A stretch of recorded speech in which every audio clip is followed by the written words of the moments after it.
मैं पूछना चाहूंगा पर्यावरण क्या है जैन सूत्रों और जैन शास्त्रों के हिसाब से। जैन धर्म अहिंसा प्रधान धर्म है। किसी भी जीव को मेरे द्वारा कष्ट ना हो, जो ये भाव है इसी का नाम अहिंसा है। ये जो वृक्ष हैं, ये पौधे हैं, इनमें भी हमारी ही तरह जीव तत्व विद्यमान है। धर्म रुचि कैसे पैदा हो जैन शावकों में? व्यक्ति को ये मानना पड़ेगा जैसा मैं हूँ वैसे सब है। जैसा फिलामेंट मेरे भीतर है वैसा ही फिलामेंट एक चींटी के भीतर है, वैसा ही फिलामेंट एक हाथी के भीतर है। तो शरीर जो मिला है वो फिर कर्मों के आधार पर मिला, कर्म एक्यूमुलेट हुए और फिर उस कर्म ही है जो हमें संसार में भ्रमण करा, कर्म ही है जो हमें सुख और दुख का वेदन करा। कर्म जैसे करोगे फल भी वैसे मिलेंगे, नीम बोने वालों को आम कैसे मिलेंगे। तो क्या मैं ऐसा बोल सकता हूँ कि अगर हम वृक्षों का संरक्षण करते हैं, पर्यावरण का संरक्षण करते हैं, तो ये भी मोक्ष और मुक्ति का मार्ग है? मतलब आपने जो बोला कि कितनी मंदिर की घंटियां बजा लो, कितनी भी बजा, कितने ही अक्षत आप अर्पण कर दो, हाँ, पर अगर आपने ये काम नहीं किया तो अधूरा है। तो अधूरा है। आज जो हम पर्यावरण महसूस कर रहे हैं, जो वातावरण हम देख रहे हैं, वो कहीं ना कहीं धूमिल होते जा रहा है, खत्म होते जा रहा है। मैंने मंत्र बनाया ओम ह्रीम श्री पर्यावरणाय नमः। पर्यावरण संरक्षक संवर्धक समिति बनाई है, जिसके हमारे अध्यक्ष माननीय मुख्यमंत्री मोहन जी यादव हैं और वो हमारे साथ हमारे मिशन में पूरी तरह से जुड़े हैं।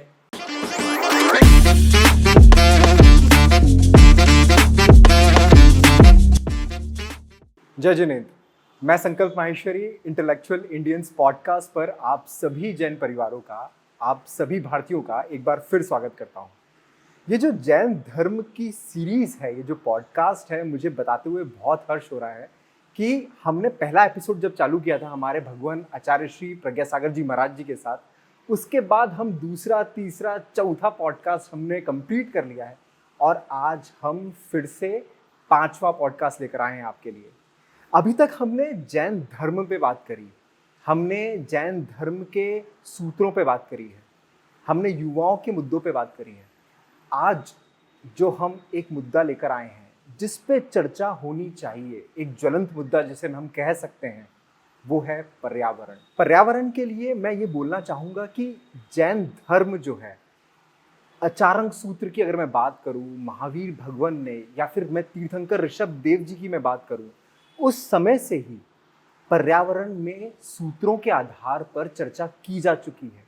और आज जो हम पर्यावरण महसूस कर रहे हैं, जो वातावरण हम देख रहे हैं, वो कहीं ना कहीं धूमिल होते जा रहा है, खत्म होते जा रहा है। तो इसी चर्चा को आगे बढ़ाते हुए मैं आज वापस स्वागत करता हूं हमारे भगवान, हमारे आचार्य श्री प्रज्ञासागर जी महाराज का। मैं उनको पर्यावरण के विषय में पूरी तरीके से आपके सामने एक एक शब्द उनके द्वारा जो बोले जाएंगे, आप उसको आत्मसार करने की कोशिश करिएगा। आचार्य श्री नमोस्तु नमोस्तु नमोस्तु। आचार्य जी, अभी तक तो जैन धर्म पे बहुत बात करी हमने, पर जैन धर्म का ही पार्ट है पर्यावरण, क्योंकि मैं मानता हूँ पर्यावरण भी एक धर्म है। बिल्कुल सही। और जिसे बोलते हैं ना, धर्म को या धर्म का अगर मर्म जान लिया जाए और उसको आत्मसात कर लिया जाए तो अच्छे और सच्चे श्रावक का अर्थ वही होता है। मैं पूछना चाहूँगा पर्यावरण क्या है जैन सूत्रों और जैन शास्त्रों के हिसाब से?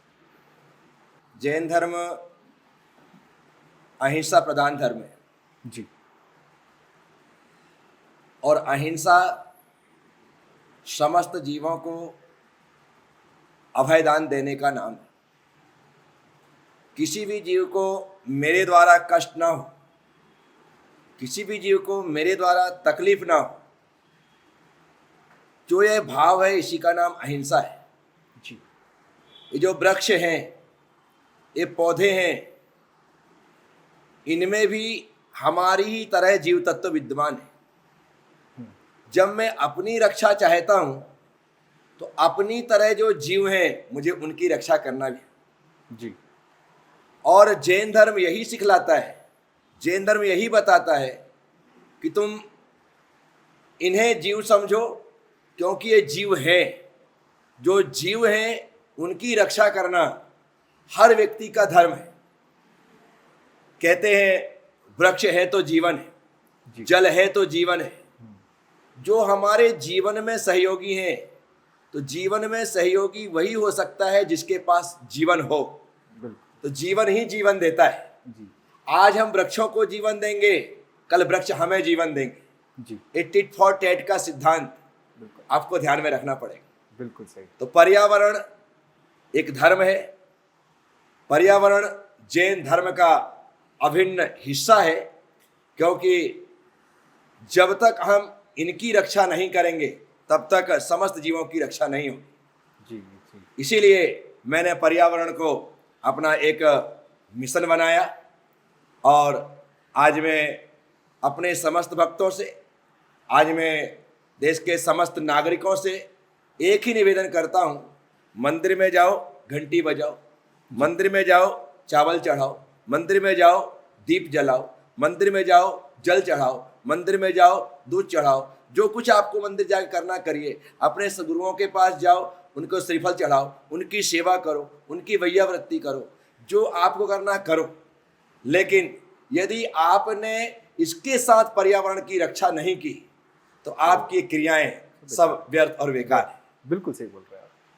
मतलब एक जो सबसे महत्वपूर्ण चीज है जिसे हम बोलते हैं जो जीवन प्रदान करती है, जो हमें अन्न भोजन देती है, अगर हम उसकी ही रक्षा नहीं करेंगे तो फिर सब करना व्यर्थ हो ही जाता है। बिल्कुल सही। एक चीज ये बोली है आचार्य सूत्र में ही, शायद महावीर हमारे भगवान ने बोली है कि जो व्यक्ति पृथ्वी, जल, अग्नि, वायु और वनस्पति के मूल्यों को नहीं समझता और उनकी अवहेलना करता है, वो खुद की अवहेलना कर रहा है। बिल्कुल सही। तो मैं ये पूछना चाह रहा हूँ, क्या ये पृथ्वी, जल, वायु, अग्नि, वनस्पति भी जीव है? हाँ, सभी जीव हैं। जैन धर्म ने जीवों को दो भागों में विभाजित किया, एक संसारी जीव और एक मुक्त जीव। जी जो सिद्धालय में है, जो मुक्त हो चुके हैं, वो मुक्त जीव है, लेकिन जो संसार में है वो संसारी। फिर संसारी जीवों को दो भागों में विभक्त किया, एक स्थावर जीव और दूसरा त्रस जीव। जी जो स्थावर जीव है वो 5 भेद रूप, पृथ्वी, जल, अग्नि, वायु और वनस्पति। अच्छा, ये हैं, जीव हैं। ये पृथ्वी भी जीव है, पृथ्वी भी जीव है, जल भी जीव है, अग्नि भी जीव है, वायु भी जीव है और वनस्पति भी जीव। जल ही जिनका शरीर है वो जल का एक, पृथ्वी जिनका शरीर है वो पृथ्वी का एक, अग्नि जिनका शरीर है वो अग्नि का एक, वायु जिनका शरीर है वह वायु का एक, और वनस्पति वृक्ष जिनका शरीर है वह वनस्पति का एक। तो ये डेफिनेशन है, ये परिभाषा है। तो ये जीव है। यदि जीव नहीं होते तो वृक्ष बढ़ते नहीं, जीव नहीं होते तुमने फूल खिलते नहीं, जीव नहीं होते तुम्हें फल लगते नहीं। जब इनसे जीव निकल जाता है तो पेड़ सूख जाता है। जी सूख गया इसका मतलब है अब यह जीव रहित हो गया है, निर्जीव हो चुका है, प्राणहीन हो चुका है। तो इसीलिए वैज्ञानिक जगदीश चंद्र बसु ने जब जैन धर्म के इस बात को पढ़ा कि वृक्षों में भी हमारी तरह जीवात्मा है, तो उन्होंने रिसर्च की, उन्होंने खोज की। खोज करने के पश्चात उन्होंने पाया कि हकीकत में जिस प्रकार से पाइजन हमारे भीतर असर करता है उसी प्रकार से पाइजन इन पौधों के भीतर असर करता है। अच्छा। उन्होंने इंजेक्शन तैयार किया, पौधों को पाइजन का इंजेक्शन दिया और पाइजन जाते ही पौधे मुरझा गए, मर गए। तो उन्होंने समस्त वैज्ञानिकों के सामने अपनी बात रखी और बात रखने के पश्चात वैज्ञानिकों ने हंसी उड़ाई, फिर भी कहा कि ठीक है, यदि आप कहते हैं तो हमें प्रयोग करके दिखाएं। तो जगदीश चंद्र बसु ने प्रयोग करके दिखाने के लिए पूरे के पूरे वैज्ञानिकों के सामने वह प्रक्रिया की। लेकिन इस बीच छल करते हुए एक वैज्ञानिक ने जगदीश चंद्र बसु को नीचे दिखाने के लिए जो पाइजन की शीशी थी, बोतल थी, उसके स्थान पर पानी वाली रख दी। अच्छा। और उन्होंने जब इंजेक्शन में लिया और पौधे को लगाया तो पौधे को कुछ नहीं हुआ। जब कुछ नहीं हुआ उन्हें बहुत आश्चर्य हुआ कि ऐसे कैसे हो सकता है, क्योंकि जैसा जीवत्व मेरे भीतर है वैसे इनके भीतर है, और मैंने पाइजन का इंजेक्शन दिया है तो इसे मुरझाना चाहिए था जी और नहीं मुरझाया है, इसका मतलब कि कुछ गड़बड़ है। उन्होंने उसी समय शेष बचे हुआ पाइजन को पी लिया। अच्छा। और पीकर के कहा कि यदि ये पौधों पर असर नहीं कर सकता तो मुझ पर असर नहीं करेगा। हाँ। तब जिसने उनके साथ छल किया था उसे क्षमा याचना करनी पड़ी। और फिर जब पाइजन का इंजेक्शन दिया गया तो पौधा वैसे ही मुरझा गया, वैसे ही मृत हो गया जैसे हमारे भीतर पाइजन जाता है। तो ये रिसर्च में साबित हुआ। जगदीश चंद्र बसु ने इस जैनिज्म के इस सिद्धांत को, इस बात को पूरी प्रामाणिकता के साथ सिद्ध किया। तो पेड़ पौधों में जिस प्रकार से जान, वैसी ही जान जल में, वैसी ही जान अग्नि में, जी वैसी ही जान वायु में। यदि आप इनमें नहीं मानेंगे तो भी आप जैन धर्म को नहीं मान रहे हैं या फिर जीवत्व को नहीं मान रहे हैं। राइट, बिल्कुल सही बोल रहे हैं। और मेरे को लगता है कि शरीर भी हमारा पंच तत्वों से बना है। हाँ, हम पंच तत्वों से ही बने हैं, तो हम लोग वही जीव हैं जो ये आपने बिल्कुल पृथ्वी सही। काय बताया, जल काय बताया। तो पृथ्वी काय में अगर मैं बात करूं आचार्य श्री, तो धातु भी आती हैं, हाँ, धातु भी आती है, पत्थर भी आते हैं। बिल्कुल। 36 प्रकार की पृथ्वी होती है। जी इसमें सोना भी है, चांदी भी है, हीरा भी है, मोती भी है, ये सब कुछ है। ये सभी वृद्धि को प्राप्त हो रहे हैं। जी यदि स्वर्ण पाषाण खान में है तो खान में होने के बाद वो वृद्धि को प्राप्त हो रहा है, लेकिन जब वहां से निकाल करके तपा लिया गया, उसकी टिकाली में हटा दी गई, तब वो मृत हुआ है। अन्यथा जब तक खान में था तब तक वृद्धि को प्राप्त हो रहा था। मतलब वो भी जीव है। जीव है, इसलिए तो बढ़ रहा है। जी अन्यथा जी, बढ़ता जी। कैसे? राइट, बिल्कुल सही बोल रहा है। तो एक जैन धर्म में जो चीज आती है, परस्परो परोग्रहो, परस्परो पग्रहो जीवाना, पग्रहो जीवनम, मतलब आपस में हर एक जीव जो परस्पर है में परस्परता में जीता है। एक दूसरे का उपकार करते हैं। इसको थोड़ा आप वर्णित करते हाँ, हैं। बहुत अच्छा प्रश्न है आपका, बहुत अच्छी जी। बात। परस्परो पग्रहो जीवाना, हमारे जैनाचार्य चाहते तो कह सकते थे परस्परो पग्रहो जैनाना, जी हाँ, जैनों को परस्पर में एक दूसरे का उपकार करना चाहिए, या जैन एक दूसरे का परस्पर में उपकार करते हैं। जी। लेकिन हमारे आचार्य ने इतनी संकीर्णता नहीं दिखाई। जी उन्होंने कहा परस्परो पग्रहो जीवाना, जीव एक दूसरे का उपकार करते हैं, हम्म, जीव एक दूसरे का उपकार करते उपकार करते हैं। शिष्य गुरु का, गुरु शिष्य का, जी मालिक ग्राहक का, ग्राहक मालिक का उपकार कर रहे हैं। बाप बेटे का, बेटा बाप का, माँ बेटी का, बेटी माँ का आपस में उपकार करते हैं। दो दोस्त मिलते हैं तो एक दूसरे का, दूसरा पहले का, दोनों एक दूसरे का उपकार करते हैं। अब हम आ जाएं प्रकृति में, हम आ जाएं पर्यावरण। ये पेड़ हमारे लिए कितने उपकारी, बहुत, ये है तो जीवन है, ये आप मानते हैं। बिल्कुल। ये वह ग्रहण करते हैं जो हम छोड़ते हैं। जी, जो हमारे लिए उपयोगी नहीं है, ये उसे उपयोगी बना करके वह चीज देते जो हमारे लिए उपयोगी है। बिल्कुल यही तो परस्पर उपग्रह जीवा नाम है। बिल्कुल सही बोल रहे क्योंकि इस चीज को हमें इसलिए समझना है कि प्रकृति यदि हमसे कुछ ले रही है तो प्रकृति हमें सब कुछ दे रही है। हैं। सब कुछ दे। लेकिन जो लोग इस बात को नहीं समझते वो प्रकृति के साथ छेड़छाड़ कर रहे हैं, प्रकृति का हनन कर रहे हैं, धरती का, पानी का दोहन कर रहे हैं जी और उसका खामियाजा हम तो भोग ही रहे हैं। लेकिन यदि ऐसा ही चलता रहा तो आने वाली पीढ़ी जिस समय को देखेगी और जो भोगेगी, उस कारण से वो अपने पूर्वजों को अर्थात हम लोगों को कभी माफ नहीं करेगी। बिल्कुल सही बोल रहे हैं। तो जैसे अहिंसा, आपने जैसे बताया कि अहिंसा सिर्फ फिजिकल नहीं होती, मन, वचन और काया तीनों से अहिंसा की जाती है। क्या अहिंसा और वातावरण का कोई कनेक्शन है? अगर अहिंसा को मैं पर्यावरण के साथ जोड़ के देखूं तो क्या कनेक्शन बनता है? जोड़ना ही पड़ेगा, और जोड़ना ही पड़ेगा ऐसा ना कह करके ये दोनों जुड़े हैं ऐसा कहना।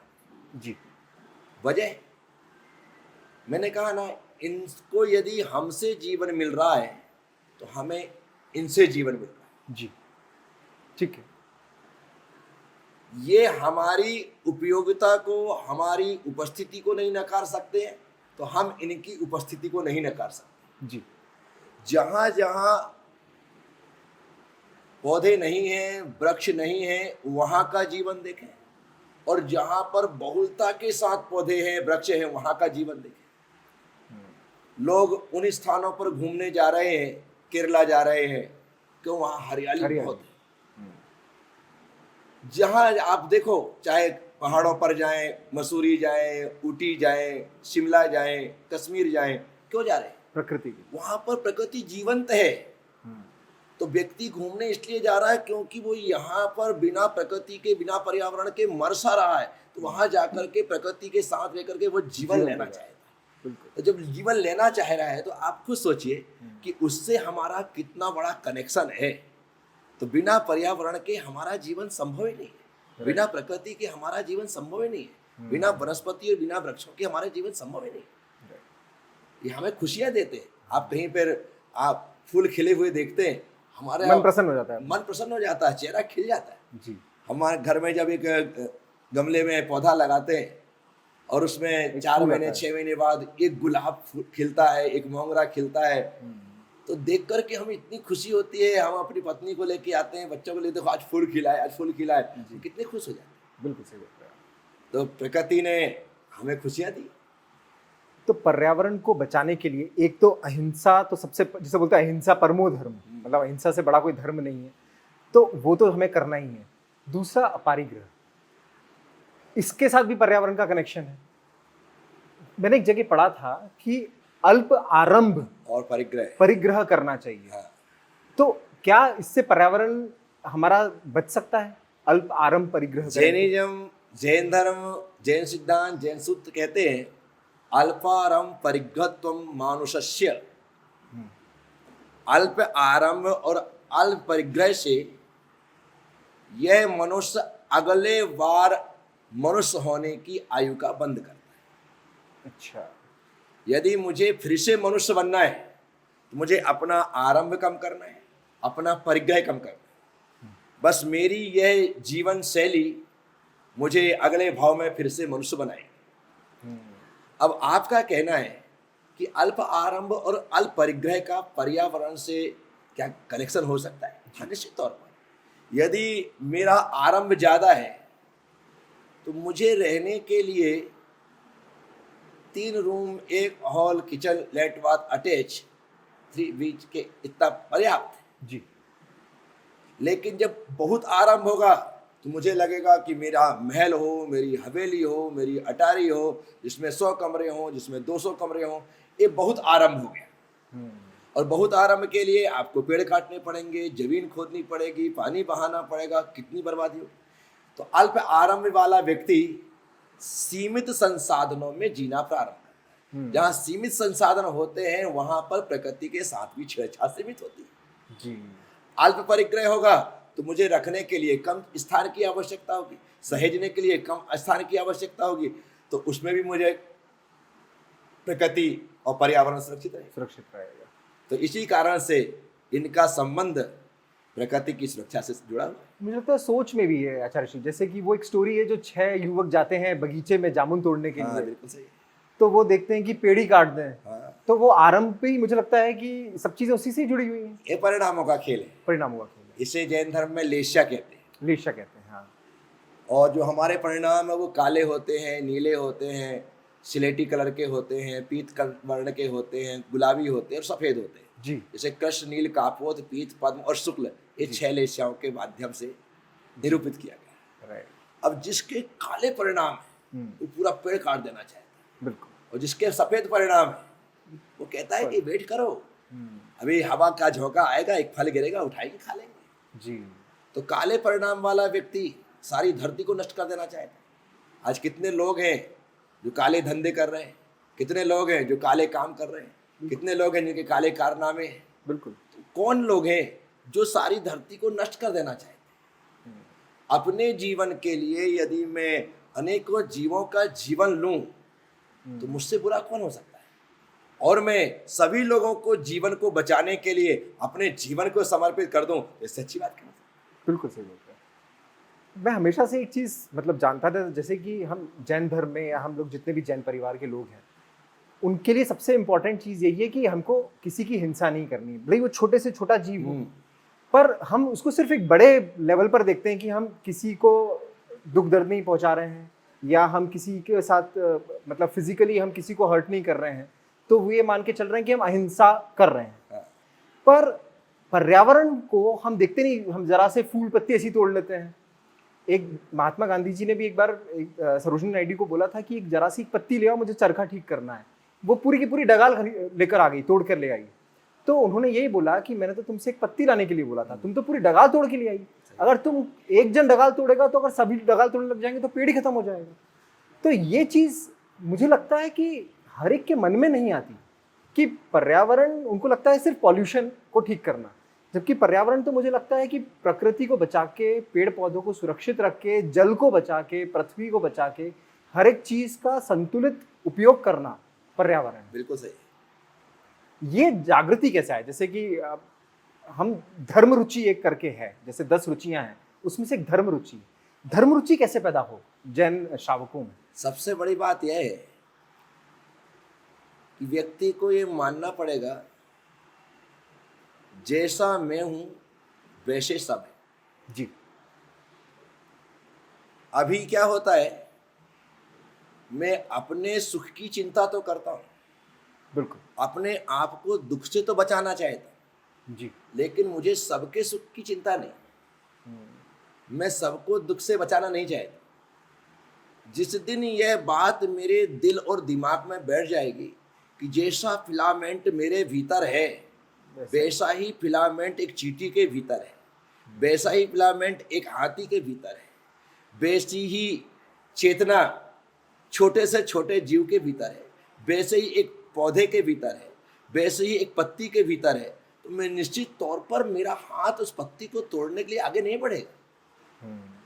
आज मैं जिस अवस्था में हूं, घास कहीं लगी है तो मैं उस पर नहीं चल सकता, मैं रास्ता बदल दूंगा, लेकिन घास पर चल करके उस रास्ते से नहीं जाऊंगा। क्यों? क्योंकि मैंने उस घास में अपनी ही तरह जीव तत्व को देखा है। जी। तो मुझे मालूम है कि यदि कोई मेरे ऊपर चलेगा तो मुझे कितना कष्ट होगा। तो बस मैं यही सोच करके उनके ऊपर नहीं चलता हूं कि मैं इनके ऊपर चलूंगा तो कितना कष्ट होगा। जी, ये समझना बहुत जरूरी है। ये समझना पड़ेगा, क्योंकि जैसा कष्ट मुझे होता है वैसा ही कष्ट अन्य जीवों को होता है, प्रकृति के हर एक तत्व को, हर एक तत्व को, क्योंकि उनमें भी जीवत्व है, उनमें भी संवेदन की शक्ति है, वे भी सुख दुख का अनुभव करते हैं। अभी वैज्ञानिकों ने ऐसा इजाद किया, कैमरे बनाए, जो व्यक्ति पौधों पर जल डालने के लिए जाता है पौधे खुश हो जाते हैं। अच्छा। और जो व्यक्ति पौधों को, पेड़ों को काटने के लिए कुल्हाड़ी लेकर के जाता है, वे पौधे पहले से सपचा जाते, घबरा जाते, मुरझा जाते हैं। फोटो ली गई और फोटो लेने के पश्चात दोनों फोटो के अंतर दिखाई दिए गए कि देखो, एक बागवान गया तो ये पौधे खुश हो गए कि हमारा मालिक आया है, हमें जल देगा, हमें पानी पिलाएगा, हमारे पे खाद डालेगा, हमें सहलाएगा, हमसे टिक कर के बैठेगा, हमें अपने बाहों में भर लेगा, ऐसे खुश हो जाते हैं। और जब कोई काटने वाला लकड़हारा जाता है वो सपचा जाते हैं, घबरा जाते हैं कि अब हमारा जीवन नष्ट होने वाला है। ऐसे फोटो आ गए। जी। तो इसका मतलब यही है ना कि इनमें जीवत्व है, ये भी सुख दुख का वेदन संवेदन करते हैं। और जब तक ये हम लोग नहीं जानेंगे तो लोग इन्हें तोड़ने में, काटने में, पीटने में कोई, उनको लगता ही नहीं कि ये भी जीवन है। इवन ये आपस में बातें भी करते हैं। ऐसा मतलब साइंटिफिक रिसर्च, मैं एक पेपर पढ़ रहा था, उसमें ये था कि ये आपस में इनकी फ्रीक्वेंसी मैच करके एक दूसरे को मैसेज और सिग्नल प्रोवाइड करते हैं। बिल्कुल सही। अगर कोई काटने आ रहा है पेड़, तो आगे पेड़ तक जिनकी फ्रीक्वेंसी पहुंच सकती है वो भाव प्रकट कर देते हैं लोग। सभी का अपना एक परिवार होता है जी। और जिसका जो परिवार होता है वो अपने परिवार की रक्षा सुरक्षा की भावना लेके चलता है। जी। पक्षियों को दिखाई देता है कि कोई शिकारी जाल लेकर के आया है, कोई शिकारी यहाँ पर बंदूक लेकर के आया है, तो जो देखता है वो इस प्रकार की पूरे जंगल में चहचहाट पैदा कर देता है, उसकी आवाज़ सुन करके सारे पक्षी वहाँ से भाग जाते हैं। यदि कोई पशु है वो भी किसी प्रकार के शिकारी को देख लेता है तो इस प्रकार की आवाज़ कर देता है कि सारे के सारे पशु सावचेत होकर के या तो गुफा में, कंदराओं में छिप करके बैठ जाते, बाहर नहीं आते। क्यों? क्योंकि संकेत मिल गया। तो वृक्षों का, पेड़ों का, पौधों का, सबका एक अपना परिवार है। बिल्कुल सही। हम क्या सोचते हैं कि सिर्फ हमारे भीतर ही फीलिंग है, इनके भीतर भी फीलिंग है। आपने छुई मुई का पौधा देखा, बिल्कुल, टच करो तो टच करते एकदम से वो बंद हो जाता है, और आप 5 मिनट वहां पर बैठ करके इंतजार करें, फिर से खुल जाता है जी। और फिर टच करें, फिर बंद हो जाता है। क्यों?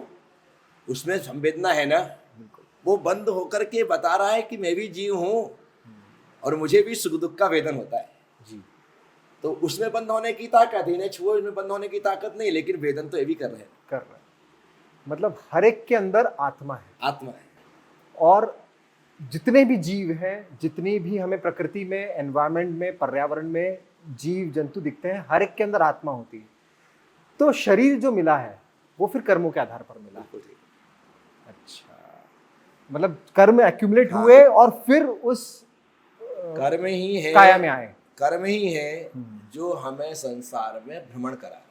अच्छा। कर्म ही है जो हमें सुख और दुख का वेदन करा रहा है।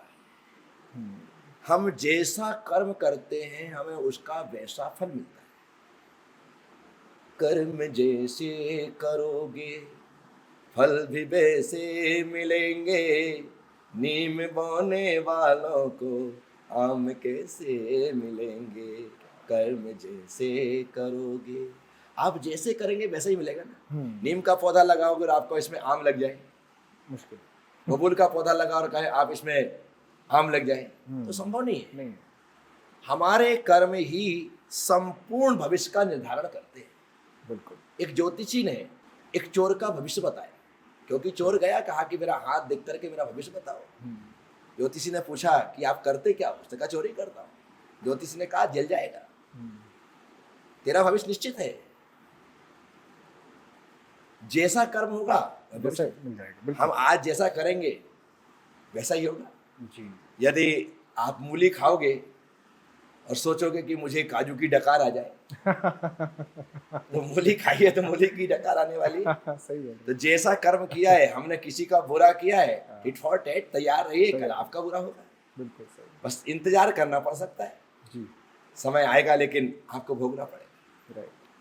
मतलब हर एक चीज जो है इस धर्म में, जैन धर्म में नहीं, सभी धर्म में, ये मानवता के लिए, मानव के लिए बहुत जरूरी है कि हर एक छोटी छोटी स्टेप भी जो है वो बहुत दिमाग से ले, कॉन्शियस माइंड से ले। हाँ। कि वो क्या कर रहा है, वो क्या कर्म एक्यूमुलेट कर रहा है। और सही। पर्यावरण जो जीवन दे रहा है वो भगवान ही है अपने लिए, फिर एक तरीके से मान के कह सकते हैं कि भगवान है। अरे आज हिंदू धर्म में पीपल की पूजा हो रही है, होती, बट की पूजा हो रही है, तुलसी की पूजा हो रही है। क्यों हो रही भाई? ये पूजा का जो विधान बताया गया है, क्योंकि लोग पहले इन्हें काट रहे थे, तो हमारे बुजुर्गों को लगा कि आखिर इनकी रक्षा का उपाय क्या है। तो लोगों को ज्ञान दिया कि पेड़ मत काटो, इनकी बहुत जरूरत है। लोग नहीं माने, तो फिर हमारे बुजुर्गों ने आपस में बैठ करके चर्चा की कि तो सुनने को तैयार नहीं, क्या करें? बोले एक काम करो, पीपल में ब्रह्मा जी की स्थापना कर दो, इसमें इनकी स्थापना कर दो, तुलसी जी में राधा जी की स्थापना कर दो, और लोगों से कहो कि इनमें इनका निवास होता है। अब जैसे ही तुम भगवान की बात स्थापना उसमें कर दोगे तो फिर किसी की हिम्मत नहीं होगी उन वृक्षों को काट सके। तो मैं तो कहता हूं कि आज जितने भी पौधे हैं सभी में होगा। यदि धरती में 33 करोड़ देवी देवता हैं तो पौधों का नाम हर देवी देवता के नाम से कर दे, ताकि सारी की सारी प्रकृति संरक्षित और सुरक्षित और संवर्धित हो जाए। बिल्कुल सही। क्योंकि आचार्य श्री, ये आंकड़ा भी आया है कि एक साल में भारत में 30 लाख पेड़ काटे जाते हैं ऑन एन एवरेज। 30 लाख पेड़ सिर्फ और सिर्फ क्यों? इंफ्रास्ट्रक्चर के लिए, रोड बनाने के लिए, हाईवे बनाने के लिए। तो ये डेटा बहुत ही मतलब भयभीत करता है। 30 लाख पेड़ मतलब बहुत बड़ी बात होती है। बहुत बड़ी बात। ये मेरा मिशन बनाने का कारण ही है जी। जब मैंने पढ़ा इस देश को 400 से 500 करोड़ पौधों, वृक्षों की आवश्यकता है। बिल्कुल। और यदि ये आवश्यकता पूरी नहीं हुई तो आने वाले 5 साल बाद इस भारत का जो टेम्परेचर है वो 56 से 57 डिग्री टेम्परेचर पहुंच जाए। बिल्कुल। जब 56 से 57 डिग्री टेम्परेचर पहुंचेगा तो लोग बैठे बैठे मरने लगे। हो रहा है, अभी भी हो रहा है। इस वर्ष जब मैंने फिर जाना पड़ा कि दिल्ली का टेम्परेचर 53 डिग्री सेल्सियस पहुंचा। 53 डिग्री दिल्ली में पहुंच गए इस साल, तो हम अगले साल की क्या उम्मीद करेंगे? इस बार तो दिल्ली में था, अगले बार भोपाल में आएगा, इंदौर में आएगा, उज्जैन में आएगा, हर जगह आने लग जाएगा। और एक दिन पूरा का पूरा देश इस तापमान के 57-58 डिग्री तक पहुंचेगा, हम तो मरेंगे बैठे। तो मुझे लगा कि यदि देश को 400 से 500 करोड़ पेड़ों की आवश्यकता है, तो प्रज्ञा सागर तुम 400 से 500 करोड़ पेड़ ना लगा सकते हो ना लगवा सकते हो, लेकिन अपनी शेष बची जिंदगी में यदि कुछ कर सकते हो तो सोचो। तो मुझे लगा कि ठीक है, अपन भी कम से कम 1 लाख पेड़ तो लगवाएंगे। जी। ऐसा करके मैंने विचार किया और तपोभूमि में पहला पौधा मैंने लगवाया। अच्छा। वहां से चला तो उज्जैन के मैं आकर के मैंने पौधे लगवाए। उसके बाद मैं चला तो मैंने रास्ते में जहाँ जहाँ प्रवास रहा वहाँ पौधे लगवाए। आगर में कार्यक्रम किया, फिर मैंने आगर में अपना प्रवचन दिया और कहा कि हर व्यक्ति को 10-10 पौधे लगाने। तो उस समय लोगों ने हाथ उठा करके नियम ले लिए। 36 लोगों ने नियम लिए। मुझे लगा कि भाई ये तो लोग तैयार हो गए। 36 का मतलब 360 पौधे लगाने का संकल्प हो गया। मुझे लगा कि इस मिशन को आगे बढ़ाया जा सकता है। फिर मैं सुसनेर आया। तो सुसनेर आने के पश्चात मैंने कहा कि पर्यावरण के संबंध में कार्य करना है और पौधे लगाने। गुरुदेव आप आज्ञा करो। तो एक व्यक्ति ने कहा गुरुदेव क्यों ना हम एक दिन में 1008 पौधे लगाएं। अच्छा। मुझे लगा कि जब ये समाज के लोग ही मुझसे कह रहे हैं कि 1008 पौधे लगाएं, उनका ऐसा हो सकता है। मैंने कहा बिल्कुल 1008 पौधे लगाएंगे। तो मेरे साथ नगर पालिका आई। नगर पालिका ने कहा कि पौधे हम देंगे, स्थान हम देंगे, आप तो करो, हम आपके साथ हैं। फिर उस क्षेत्र के जो सांसद महोदय थे रोडमल नागर, उन्होंने कहा मैं आपके साथ हूँ। वहाँ के जो पूर्व विधायक थे विक्रम सिंह राणा, उन्होंने कहा मैं पूरी तरह से आपके साथ हूँ। मैंने कहा ये बहुत अच्छा है। ऐतिहासिक कार्यक्रम हो गया। 1008 पौधे का हमने पौधा रोपण यात्रा निकाली। अच्छा। 1008 लोग पूरे 2 किलोमीटर तक, स्वयं सांसद महोदय साथ चले, विधायक सब लोग साथ चले, पौधा लेकर के हाथ में। जी। हमने पौधा लगाया।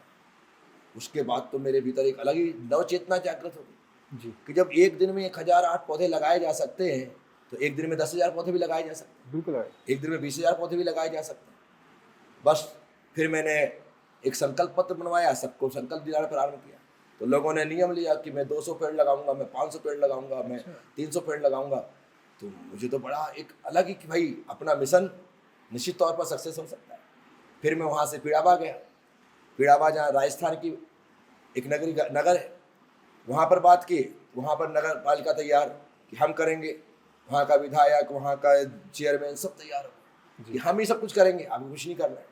वहाँ भी पौधा रोपण यात्रा निकली, सब लोग हाथ में पौधा। वहाँ भी 1008 पौधे लगाए।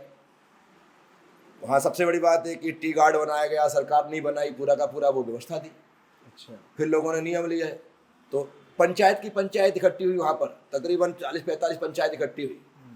हर पंचायत कहती मैं अपनी पंचायत में 5,000 पौधे लगाऊंगा, मैं 3,000 लगाऊंगा। एक दिन में ही 40,000 पौधे लगाने का संकल्प वहाँ लोगों ने ले लिया। अब इन सब चीज़ों से मेरे भीतर एक जो संचार हुआ, मुझे लगा नहीं कि एक संत यदि प्रेरणा देता है तो मेरा पूरा विश्वास है कि हम देश को बहुत जल्दी देखते देखते हरी भरी कर देंगे। फिर वहाँ से मैं यहाँ आया, रास्ते में खड़ोदी और यहाँ आया। यहाँ आने के पश्चात यहाँ के लोगों ने कहा गुरुदेव आपका 36वां चतुर्मास है, हम चतुर्मास की शुरुआत ही 3600 पौधे लगा के करेंगे। अच्छा। मैंने कहा इससे अच्छा और क्या हो सकता है। इस चतुर्मास का नाम हमने पर्यावरण चतुर्मास रखा और चतुर्मास की स्थापना से पहले 3600 पौधे लगाए। जी। उसके बाद जब रक्षाबंधन का टाइम आया तो मुझे लगा कि फिर नया करना है, तो मैंने रक्षाबंधन का नाम दिया वृक्षाबंधन। अच्छा, वृक्षाबंधन। वृक्षाबंधन कि 700 बहनें इस 700 पेड़ों को, कि जैन धर्म में 700 मुनिराज पर उपसर्ग हुआ था, अच्छा। इस कारण से रक्षाबंधन का त्यौहार मनाया जाता है। अच्छा, जैन धर्म। जैन धर्म उपसर्ग हुआ, उसके दूर किया गया, तो उनकी मुनियों की रक्षा हुई, तो रक्षाबंधन त्यौहार इसलिए मनाया जाता है। मैंने कहा रक्षाबंधन नहीं, अब वृक्षाबंधन। तो 700 पेड़ जो हमारे लिए मुनिराज के प्रतीक होंगे और उनमें बहन भाई उनको राखी बांधेंगे, दीप जलाएंगे, तिलक लगाएंगे और संकल्प करेंगे कि मेरे भाई अब मैं तेरी रक्षा का संकल्प लेते हूँ। तो हमने वृक्षाबंधन मनाया। आपने अभी कहा कि 30 लाख वृक्ष हर साल सिर्फ चौड़ीकरण के नाम पर, नव निर्माण के नाम पर धड़ल्ले से पेड़ काटे। और पेड़ भी इतने पुराने 100 साल पुराने पेड़ काटे जा रहे हैं जिनके माध्यम से सैकड़ों पक्षियों को आश्रय मिलता था जी, सैकड़ों लोगों को जीवन मिलता था, ऑक्सीजन मिलता था। अब क्या हो, 30 लाख पेड़ यदि करते तो मैंने तो कहा था अभी एक दिन अपने प्रवचन में कि नितिन जी गडकरी मेरे पास उस समय आकर के गए जब मेरे पास ये मिशन नहीं था। जी। यदि वो अभी मेरे पास आते या मेरा उनसे किसी प्रकार से संपर्क होता है तो मैं नितिन जी से कहूँगा कि नितिन जी, अब जब भी कोई भी सड़क का भूमि पूजन करें, शिलान्यास करें और जिस भी व्यक्ति को उसके निर्माण का ठेका दिया जाए, उस व्यक्ति को साथ साथ कहना पड़ेगा कि दोनों तरफ जितनी लंबी सड़क है उसी हिसाब से हर 10 फुट की दूरी पर एक पौधा लगाने की जिम्मेदारी तेरी है। जो अपने टेंडर में पौधा लगाने का भी बात उसमें रखेगा, उसी का टेंडर पास किया जाए। जी। तो निश्चित तौर पर हम आने वाले 10 साल बाद फिर से सड़कों के दोनों तरफ बड़े बड़े वृक्ष देख सकेंगे। हाँ। अन्यथा पेड़ धड़ल्ले से कट रहे हैं, डिवाइडर पर कनेर के पौधे लगाए जा रहे हैं, बस वही कर जिनसे कुछ भी हो नहीं रहा है। अब उससे क्या होगा? तो पौधों से पर्यावरण नहीं बचता है, वृक्षों से पर्यावरण बचता है। और इसलिए वृक्षावली बना इसलिए वृक्ष बहुत ही सुंदर। तो ये चीज़ मतलब मैंने नोटिस भी करी थी, एक पेड़ जो रहता है ना शशि, वो 4 लोगों को दिन भर की ऑक्सीजन देता है, मिनिमम 4 लोग को और 10 लोगों को। अगर 30 लाख पेड़ काटे गए हैं तो ये मान के चलिए कि लाखों में, हाँ, करोड़ों में युवाओं की जिंदगी या लोगों की जिंदगी जाती है अगर पेड़। तो हमारा फिर कर्तव्य बनता ही है कि हम वृक्षारोपण करें और इस मुहिम को अपन आगे बढ़ाएं। आगे। तो इस लक्ष्य का नाम आपने क्या दिया है आचार्य श्री?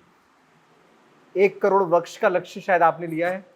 हमारा लक्ष्य 1 करोड़ वृक्ष, ओके पर्यावरण अभियान, ओके पर्यावरण संरक्षण अभियान। बस पर्यावरण का संरक्षण हो, जी। संवर्धन हो, बस यही हमारा अभियान है। जी। और एक अंतर्राष्ट्रीय पर्यावरण संरक्षक संवर्धक समिति बनाई समिति है, बनाई है। जिसके हमारे अध्यक्ष माननीय मुख्यमंत्री मोहन जी यादव हैं। अच्छा। और वो हमारे साथ हमारे मिशन में पूरी तरह से जुड़े हैं। जी। गुरुदेव आप जैसा कहेंगे वैसा मैं करने को तैयार हूँ, वो कर रहे हैं। मतलब बहुत जरूरी, मतलब मुझे लगता है कि अगर मुख्यमंत्री ही हाँ, समिति के अध्यक्ष होंगे तो मुझे लगता है कि वो एक अलग लेवल पर, इसी कारण से, एक अलग मिशन पे फिर काम पहुंचाएगा। क्योंकि मोहन जी जिस प्रकार से मुझसे आत्मीयता रखते हैं, जी। तो मैंने कहा मुझसे आत्मीयता है तो प्रकृति से आत्मीयता जरूरी है, बहुत तो जरूरी। इसके लिए हम मिलकर के काम करें। वसुंधरा जी जब मेरे पास यहाँ पर आई तो उन्होंने भी कहा कि गुरुदेव मैं आपके मिशन के साथ हूँ, 21 लाख वृक्ष हम राजस्थान में लगा रहे हैं, आप 21 लाख वृक्ष मेरी तरफ से ले लें। मैंने कहा मैंने लिया, लेकिन मेरे 1 करोड़ में 21 लाख माइनस नहीं होंगे, मेरे 1 करोड़ में 21 लाख प्लस होंगे। मेरा मिशन, यदि मेरा लक्ष्य 1 करोड़ वृक्ष है तो मेरा लक्ष्य 1 करोड़ 21 लाख वृक्ष कर लूंगा, लेकिन मैं माइनस नहीं करूँ। बहुत बढ़िया। तो खुश हुई, दूसरी बार भी वो आई और इसी बात की उन्होंने सराहना की कि मैं लगातार आपके साथ रह करके इस मिशन को आगे बढ़ाऊंगा। तो अगर देखा जाए तो पहली जो शिक्षा मिलती है किसी भी युवक को वो घर परिवार से ही मिलती है। अब इसमें जैन परिवार या भारतीय परिवारों का अब क्या स्टेप होना चाहिए आगे पर्यावरण को देखते हुए, क्योंकि अब सबको पता चल गया है कि हम जैन धर्म में सबसे बड़ी चीज़ है अहिंसा और उसके बाद जीवों की रक्षा करना। तो अब जैन परिवार या भारतीय परिवार की क्या मुहिम होनी चाहिए इस पर्यावरण संरक्षण के लिए? पहले हर घर के आंगन में एक पेड़ होता था जी। अब घर में आंगन ही नहीं, जब आंगन ही नहीं है तो पेड़ कहाँ से होगा? जी।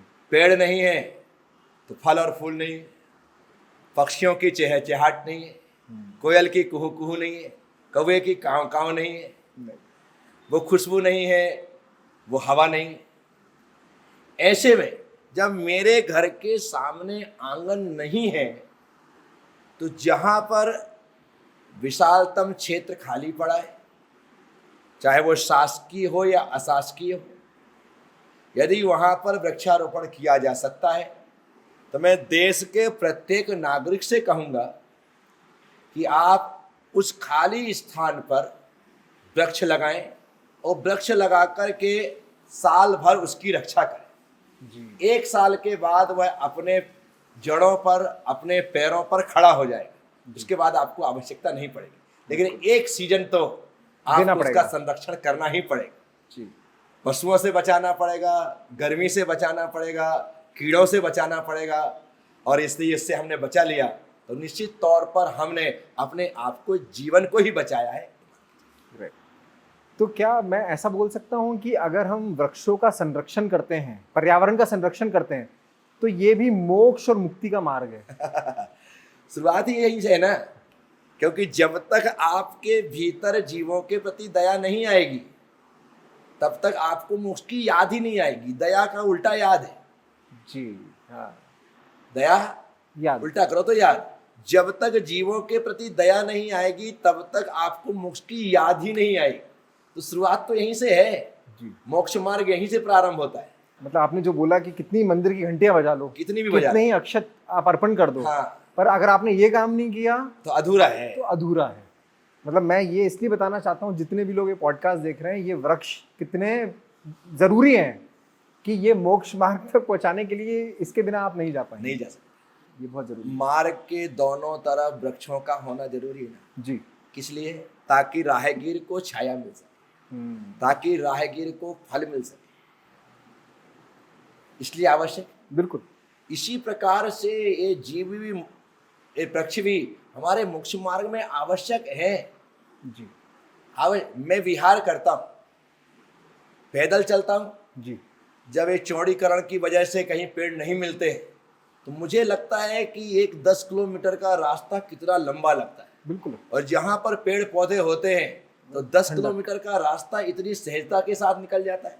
तो जब मोक्ष मार्ग में चलने वाले को ये पेड़ पौधे एक सरलता सुगमता प्रदान कर देते हैं तो मोक्ष मार्ग में कितने बड़े सहयोगी हो गए। मोक्ष मार्गी के कितने बड़े सहयोगी हो। मोक्ष मार्गी के सहयोगी हैं, बिल्कुल, बहुत बड़े सहयोगी हैं। जो लोग मुझे आहार देते हैं, जो लोग मेरे साथ चलते हैं, वे ही सहयोगी हैं ऐसा नहीं है, ये भी सहयोगी है, सबसे बड़े सहयोगी हैं। ऐसा है। बिल्कुल सही बात। वैसे ही पशु की अगर मैं बात करूं, पर्यावरण में चूंकि पशु भी आते बिल्कुल हैं, समाएंगे। अभी रिसेंट में मैंने एक न्यूज़ पढ़ी थी, आचार्य श्री अपने तिरुपति बालाजी में जो प्रसाद चढ़ रहा है, लड्डू चर्बी वाले आ गए। चर्बी वाले लड्डू, मतलब वो फिश ऑयल वाले लड्डू।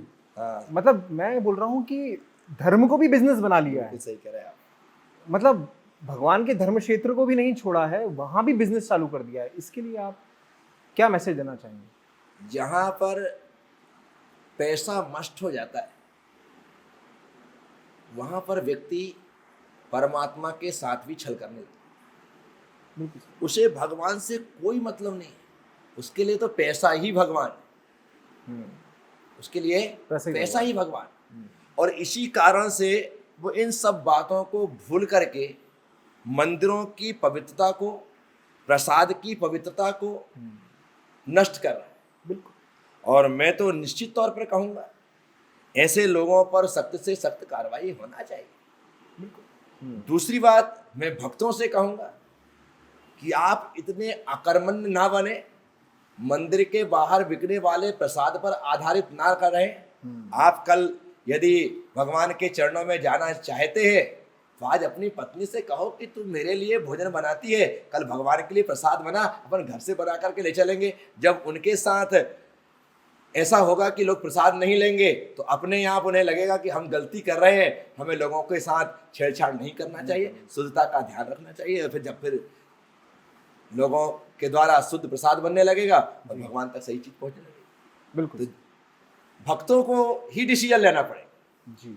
लोगों को बता दो कि हमारी उपयोगिता क्या है। जी। यदि आपने उनसे खरीदना बंद कर दिया तो तुम्हारे चर्बी युक्त लड्डू वहीं पड़े पड़े खराब हो जाएंगे और तुम्हारी चर्बी उतर जाएगी। बिल्कुल। या तो आप शुद्ध बनाओ, हम तुमसे शुद्ध लेंगे, तुम्हारी शुद्धता भी शुद्ध बढ़ती चलेगी। बिल्कुल। आचार्य श्री, जैसे ये हीरो हीरोइन एक्टर एक्ट्रेस हैं बड़े बड़े, ये पान गुटखे तंबाकू मसाला इन सब का एडवर्टीजमेंट तो कर लेते हैं पर मुझे ये नहीं समझ आता है कि ये छोटी सी चीज जो कि जीवन दान दे रही है, ये उसको इन्फ्लुएंस क्यों नहीं करते? मतलब लोगों के लिए इन्फ्लुएंसर हैं बड़े, तो वो आगे आकर कम से कम ये मैसेज तो देना चाहिए। एक जैकी श्रॉफ, अगर आपने नाम सुना है तो जैकी श्रॉफ जो है वो अभी अंबानी के बेटे की शादी हुई थी तो उसमें भी वो वृक्ष वाले कपड़े पहन के गए थे और हाथ में अब पौधा लेके ही घूम रहे हैं। तो वो बहुत बड़े इन्फ्लुएंसर बन गए इस चीज़ के कि वो सजग कर रहे हैं सब लोगों की पौधा, वृक्ष और पर्यावरण कितना इंपॉर्टेंट है। तो ये जितने बाकी के और लोग हैं उनको भी तो ये मैसेज देना चाहिए। निश्चित रूप पर जैकी श्रॉफ जिस प्रकार से उन्होंने मैसेज दिया जी, अब उस मैसेज को कितने लोगों ने ग्रहण किया ये बात की बात है। लेकिन एक व्यक्ति ने सही मैसेज देने का प्रयास किया। सभी नायक नायिकाओं को, हीरो हीरोइन को जे की स्रोत को ध्यान में रखते हुए प्रकृति के लिए, पर्यावरण के लिए, जीवदया के लिए, अहिंसा के लिए, शाकाहार के लिए प्रेरणा देनी चाहिए। क्रिकेटर्स है, एक एक क्रिकेटर्स के करोड़ों करोड़ों फैंस हैं। बहुत यदि वो कुछ कहते हैं तो एक साथ लोग सिर्फ एक मैसेज में काम हो जाए। स्वीकार कर लेते हैं। देश के प्रधानमंत्री नरेंद्र जी मोदी है, वो एक बात कोई कहते हैं पूरा देश एक्सेप्ट कर लेता है। बिल्कुल। तो इन लोगों को चाहिए, यदि आपकी आवाज में इतनी ताकत है, आपके मैसेज में इतनी ताकत है, तो आपको एक अहिंसा के लिए, एक पर्यावरण के लिए, एक प्रेम के लिए, एक गौ सेवा के लिए, एक मातृ सेवा के लिए, एक पितृ सेवा के लिए, एक जन सेवा के लिए मैसेज देने में क्या जाता है। आप साल भर मत दो, लेकिन साल में एक बार भी एक मैसेज देते हैं बिल्कुल, तो उससे निश्चित तौर पर धरती में खुशहाली छाएगी, फर्क पड़ेगा उससे। बिल्कुल सही बोल रहे हैं। तो मतलब अगर मैं इस पॉडकास्ट के बारे में अगर समझ पाऊँ तो पर्यावरण परमो धर्म भी कह सकते हैं हम। जैसे अहिंसा परमो धर्म है, आप तो हमारे लिए तो पर्यावरण परमो धर्म हो गया बहुत है। अच्छा आपने जो कहा कि अहिंसा परमो धर्म तो पर्यावरण परमो धर्म, ऐसा कहा जाए। मैंने मंत्र बनाया है, जी। मेरे इसके जो फार्म छपे हैं उसके ऊपर मैंने मंत्र लिखा है। मैंने ये नहीं लिखा कि ओम ह्रीम श्री आदिनाथाय नमः, महावीराय नमः, पार्श्वनाथाय नमः, शांतिनाथाय नमः या नमो हिंताड़म, ये नहीं लिखा। मैंने मंत्र बनाया ओम ह्रीम श्री पर्यावरणाय नमः। अच्छा, हाँ, ओके। तो मैं बीज मंत्र भी डाला उसमें आपने, ओम बिल्कुल ह्रीम यही श्रीम। ओम ह्रीम श्री पर्यावरणाय नमः, खाली पर्यावरण, ओम ह्रीम मंत्र के साथ कि मैं पर्यावरण को नमस्कार करता हूँ, मैं प्रणाम करता हूँ, क्योंकि ये है तो हम हैं। इस बात को हर व्यक्ति को गांठ बांधनी पड़ेगी। बिल्कुल। यदि ये नहीं तो कुछ नहीं। तो इसलिए धरती में हरियाली लानी है और जीवन में दिवाली लानी है, दिवाली नहीं, और वो वृक्षावली लानी है। रक्षाबंधन तो उत्सव है। अच्छा ऋषि, एक आखिरी में बात करना चाहता हूँ व्रत पे। जैसे अणुव्रत है, अहिंसाणुव्रत है, गुणाव्रत, शिक्षा व्रत, तो ये जो व्रत हैं, क्या ऐसा कुछ करा जाए जो कि पर्यावरण को भी हम और संरक्षित कर पाए? बहुत अच्छा। जैन धर्म में 12 व्रत बतलाए। जी। 12 व्रतों को 3 भागों में डिवाइड किया गया, अणुव्रत, गुणव्रत और शिक्षा व्रत। अणुव्रत में अहिंसा, सत्य, आचौर्य, ब्रह्मचर्य और अपरिग्रह, ये 5 अणुव्रत। अणुव्रत। जो अणुव्रत का उपकार करते हैं वो गुणव्रत। अच्छा। अणुव्रत का उपकार करते हैं वो गुणव्रत है। उसमें देश व्रत, अनर्दन त्याग व्रत और भोगोपभोग परिमाण व्रत, ये व्रत आते हैं। इसके बाद जो मुनि बनने की, साधु बनने की, धर्मात्मा बनने की शिक्षा प्रदान करते हैं वो शिक्षा व्रत। उसमें सामायिक है, प्रोसदोपास है, वैयावृत्ति है, संलेखना है, अतिथि संविभाग, ये जो के नाम दिए गए, तो ये उसके व्रत है जी। इसमें सबसे महत्वपूर्ण है अहिंसाणु व्रत। अहिंसाणुव्रत। जैन धर्म अहिंसा की रक्षा के लिए ही सारे व्रतों की चर्चा करता है। जैन धर्म कहता है अहिंसा व्रत है, उसकी रक्षा करने वाले जितने व्रत हैं वो एक खेत की बाढ़ की तरह है। खेत में यदि किसान ने अनाज बोया है, फसल लगाई है, तो फसल की सुरक्षा बिना बाढ़ के नहीं होती जी। अहिंसा की सुरक्षा सत्य से, आचौर्य से, ब्रह्मचर्य से, अपरिग्रह से। अच्छा। ये 4 बाढ़ हैं और बीच में अहिंसा की फसल अहिंसा है। है। तो हर व्यक्ति को अहिंसाणु व्रत लेना ही पड़ेगा। अब हो क्या रहा है, जो लोग अहिंसा के रास्ते पर चलते हैं ना, वे भी अहिंसा का परिपालन पूरी तरह से नहीं कर पाते।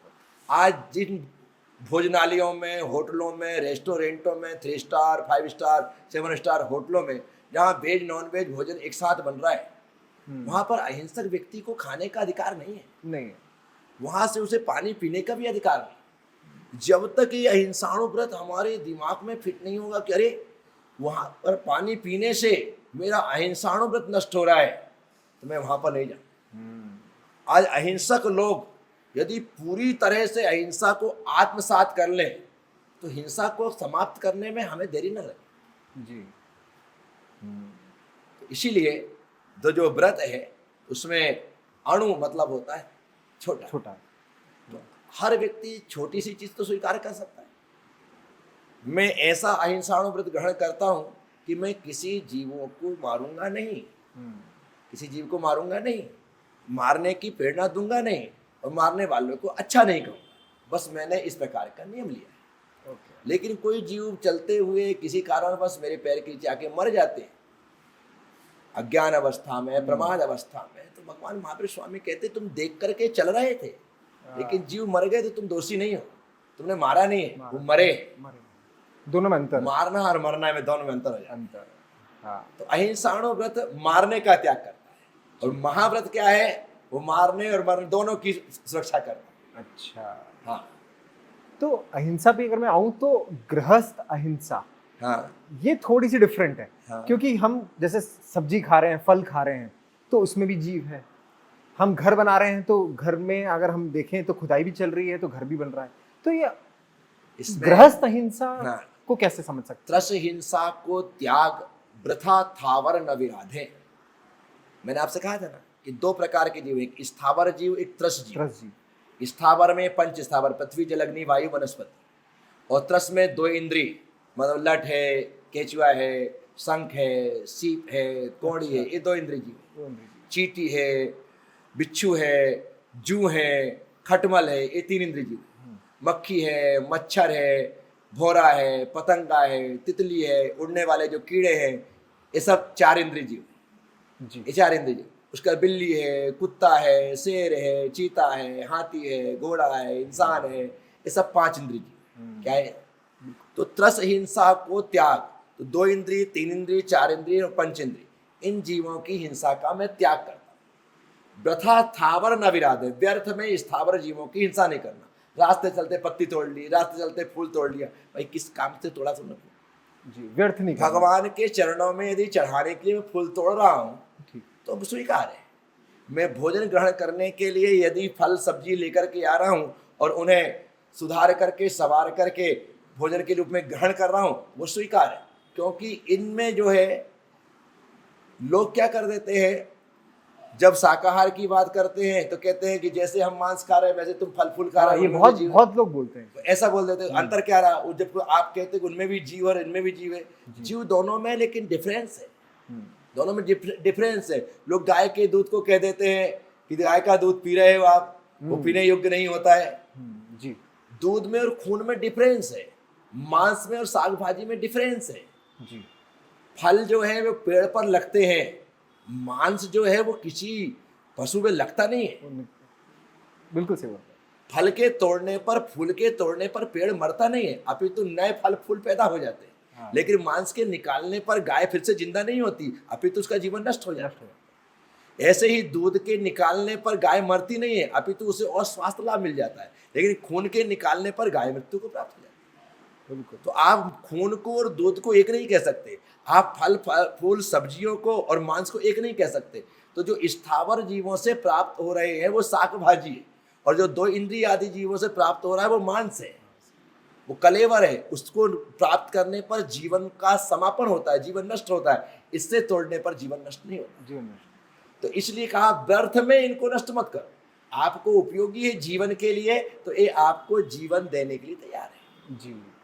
ये स्वयं तैयार है। आप हम फूल तोड़ते हैं तो आज एक फूल तोड़ते हैं, कल 10 फूल खिल जाते हैं। खराब हो जाएंगे। बिल्कुल। लेकिन आज एक पशु मारा जाए, कल उसी से 10 पैदा हो जाए, ऐसा होता हो, मैं कह सकता हूँ आप कर लो। जी। लेकिन ऐसा नहीं। सही बोल रहे हैं। जो हमारे 24 तीर्थंकर हैं, सभी के चिन्ह हैं। उन चिन्हों में मैंने देखा है कि कमल भी है तो पशु भी है। ये चिन्ह किस तरीके से, मतलब उस समय क्या उनका मतलब था कि वो चिन्ह उनके बने, और क्या इसका भी कुछ पर्यावरण से चिन्ह सिर्फ जुड़ा है? पहचान के लिए। अच्छा, चिन्ह सिर्फ पहचान के लिए। और शरीर में 1008 चिन्ह होते हैं। अच्छा। 900 तो तिल लांछन आदि होते हैं, और 108 शुभ चिन्ह होते हैं, जिसमें वृषभ है, गज है, अश्व है, कपि है, चकवा है, कमल है, स्वस्तिक है, चंद्र है, मकर है, कल्पवृक्ष है, गेंडा है, भैंसा है, शेही है, वज्रदंड है, हिरण है, बकरा है, मछली है, कलश है, लगभग- कछुआ है, नीलकमल है, शंख है, सर्प है, सिंह है, ऐसे 108 चिन्ह होते हैं। परंतु जो चिन्ह तीर्थंकर भगवान के दाहिने पैर के अंगूठे में होता है, अच्छा जो चिन्ह अंगूठे में होता है, जी जी। वह चिन्ह उन भगवान की पहचान बना दिया जाता है। अच्छा, तो उन सभी को चिन्ह है मतलब? सभी को चिन्ह होते हैं। तो दाहिने पैर के अंगूठे में जो चिन्ह होता है, जी। तो सौधर्म इंद्र जब भगवान को प्रणाम करता है तो प्रणाम करते समय उस चिन्ह को देखता है। अच्छा, तो देखने के साथ ही वृषभ वो देव symbol को में। प्रणाम किया और उसने वृषभ का चिन्ह अर्थात बैल का चिन्ह देखा और घोषित कर दिया कि इनकी पहचान बैल से होगी।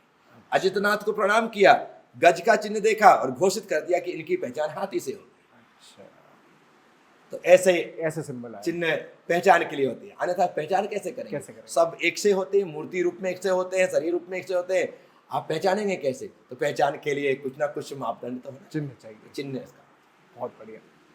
तो आचार्य श्री, ये पर्यावरण का जो महोत्सव आप बना रहे हैं, आपका जो ये मिशन है उसमें हम भी सहभागी बनेंगे। ये इंटेलेक्चुअल इंडियंस टीम का परिवार है, ये भी आपका परिवार है, ये बिल्कुल सहभागी बनेगा। और ये पर्यावरण का जो मैसेज है, हम ये चाहेंगे कि इस पॉडकास्ट के माध्यम से जितने जैन परिवार हैं, जितने भारतीय परिवार हैं, उन सब तक ये जाना चाहिए पॉडकास्ट के द्वारा ये मैसेज। तो आपने इस पॉडकास्ट पर वापस समय दिया। ये हमारा साथ में तीसरा पॉडकास्ट था और आगे हमें और भी पॉडकास्ट करना है। ये पूरी सीरीज हर महीने एक की पॉडकास्ट की सीरीज बढ़ती रहेगी। उसके लिए आपको बहुत बहुत धन्यवाद। नमोस्तु नमोस्तु नमोस्तु।